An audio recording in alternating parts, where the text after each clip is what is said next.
ওমা বেশ ভালো গন্ধ বেরোচ্ছে। কি করছো গো? পরোটা পরোটা। ও আজকে শনিবার, তাই আমাদের হচ্ছে গরম গরম পরোটা আর তার সাথে আলুর দম। এই যে, আর আমাদের জন্য কিছু মিষ্টি থাকবে। মারা তো মিষ্টি খায় না, বাবা মা মিষ্টি খাবে না। আমরা এই পরোটা আলুর দমের সাথে একটু মিষ্টিটা খাবো। আর এই যে এখানে বেলা রয়েছে।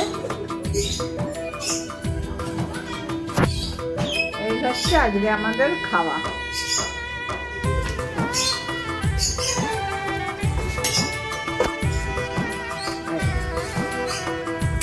তার আলুর দমটা বেশ ভালোই হয়েছে, রঙটা হবে না, ভালো করে করা হচ্ছে।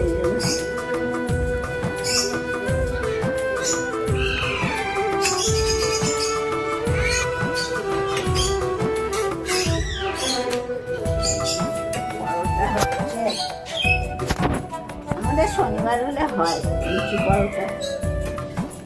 জল খাবারে আলু ভাজা, দুপুরে ফেনে ভাত, আর রাত্রিরে পরোটা। ঠিক আছে, আবার আপনাদের সাথে দেখা হবে ভালো কিছু নিয়ে। ততক্ষণের জন্যে টাটা।